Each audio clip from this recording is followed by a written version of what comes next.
Hi friends, welcome to Book Catcher. നമ്മുടെ പുതിയ വീഡിയോയിലേക്ക് ഏവർക്കും സ്വാഗതം.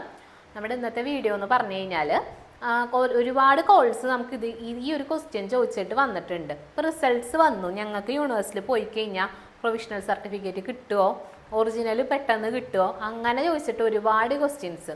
അത് കോമൺലി നമ്മൾ എല്ലാ എക്സാം കഴിയുമ്പോഴും വീണ്ടും വീണ്ടും റിപ്പീറ്റ് ചെയ്തുകൊണ്ടിരിക്കുന്ന ഒരു സംഗതിയാണ്. കാരണം നമ്മൾ മുൻപും പറഞ്ഞിട്ടുണ്ട്. പിന്നെ യൂണിവേഴ്സിറ്റി പ്രൊസീജിയർ പ്രകാരം നമുക്ക് 3 എക്സാമിൻ്റെ റിസൾട്ട്സ് വന്ന് 3 മാസം കഴിഞ്ഞിട്ടാണ് പ്രൊവിഷണൽ, കൺസോളിഡേറ്റഡ് അല്ലെങ്കിൽ മാർക്ക് ഷീറ്റ്സ് അവൈലബിൾ ആവുകയുള്ളൂ. ലൈക്ക് ഇപ്പോൾ ഫൈനൽ ഇയേഴ്സിന് പ്രൊവിഷണലും കൺസോളിഡേറ്റഡും അവൈലബിൾ ആവും. ഫസ്റ്റ് ഇയറോ സെക്കൻഡ് ഇയറോ എഴുതിയിരിക്കുന്ന കുട്ടികൾക്ക് അവരവർ എഴുതിയ സബ്ജക്ട്സിൻ്റെ മാർക്ക് ഷീറ്റ്സ് അവൈലബിൾ ആവും. ഒരുപാട് പേരിപ്പോൾ എബ്രോഡ് പോവാൻ നിൽക്കുന്ന ഒരുപാട് പേര് നമ്മളെ കോണ്ടാക്ട് ചെയ്യാറുണ്ട്. നമുക്ക് യൂണിവേഴ്സിറ്റിയിൽ ഡയറക്റ്റ് പോയി കഴിഞ്ഞാൽ നമ്മളെ പ്രൊവിഷണലോ കൺസോളിഡേറ്റഡ് എന്തെങ്കിലും കിട്ടുമോ, അങ്ങനെ കുറേ ക്വസ്റ്റ്യൻ ഉണ്ട്. അതൊന്നും ആക്ച്വലി പോസിബിൾ ആയിട്ടുള്ള കാര്യമല്ല. കാരണം നമ്മൾ യൂണിവേഴ്സിറ്റിക്ക് ഇനഫ് ടൈം കൊടുക്കണം.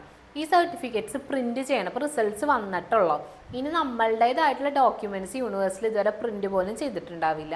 അപ്പോൾ ഈ സാധനങ്ങൾ പ്രിൻറ്റ് ചെയ്യാതെ നമുക്ക് അവരെങ്ങനെ തരിക? പിന്നെ ഒരു എക്സംഷൻ കേസ് എന്ന് പറഞ്ഞു കഴിഞ്ഞാൽ ചിലവർക്ക് പ്രൊവിഷണൽ മാത്രം വേണ്ടവർക്ക് ഇപ്പോൾ റിസൾട്ടൊക്കെ വന്ന ഒരു 1-2 മാസമൊക്കെ കഴിഞ്ഞു എന്ന് വിചാരിക്കുക. നമുക്ക് വീട്ടിലേക്ക് കൊറിയർ വന്നിട്ടില്ലെങ്കിൽ നമ്മൾ എന്താണ് റിക്വയർമെൻറ്റ്, ലൈക്ക് ഇപ്പോൾ എല്ലാവർക്കും ഓഫർ ലെറ്റർ വന്നിരിക്കുന്നുണ്ട്, ഞങ്ങൾക്കത് അല്ലെങ്കിൽ ഇപ്പോൾ ജോബിന് സബ്മിറ്റ് ചെയ്യണം എന്നൊക്കെ പറഞ്ഞു കഴിഞ്ഞാൽ മേ ബി നമുക്കത് ഷുവർട്ടി ഒന്നുമില്ല. അവർ ചിലപ്പോൾ നമുക്ക് തരുമായിരിക്കും, പ്രൊവിഷണൽ കൺസോളിഡേറ്റഡും തരും. നിങ്ങൾ ഓക്കെ റിക്വസ്റ്റൊക്കെ കൊടുത്ത് പ്രോപ്പർ റീസൺ ഉണ്ടെങ്കിൽ. അത് വളരെ ചുരുക്കം ചിലർക്ക് നടന്ന ഒരു കാര്യമാണ്. എല്ലാവർക്കും അങ്ങനെ ഒരു പോസിബിലിറ്റി ഇല്ല.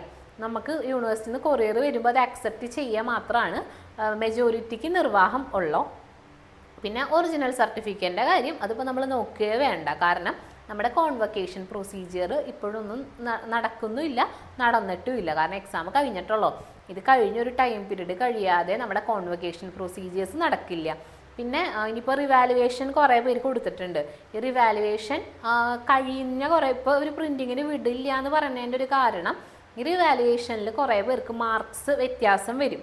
അപ്പോൾ നമ്മൾക്ക് അതും കൂടി ഇൻക്ലൂഡ് ചെയ്ത് കറക്റ്റ് ആ മാർക്സും കൂടെ അപ്ഡേറ്റ് ചെയ്തിട്ടാണ് പ്രിൻറ്റിങ്ങിന് പോവുള്ളൂ. അങ്ങനെയാണ് ചാൻസ്.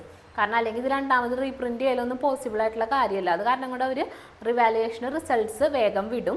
അതിനുശേഷം യൂണിവേഴ്സിറ്റിയിലെ ഡോക്യുമെൻറ്റ്സിൻ്റെ നെക്സ്റ്റ് പ്രൊസീജിയേഴ്സ് എന്താണെന്ന് വെച്ച് കഴിഞ്ഞാൽ അത് ക്യാരി ഫോർവേഡ് ചെയ്യും. അതാണ് യൂണിവേഴ്സിറ്റിയുടെ ഒരു നോർമൽ നടന്നുകൊണ്ടിരിക്കുന്ന ഒരു രീതി.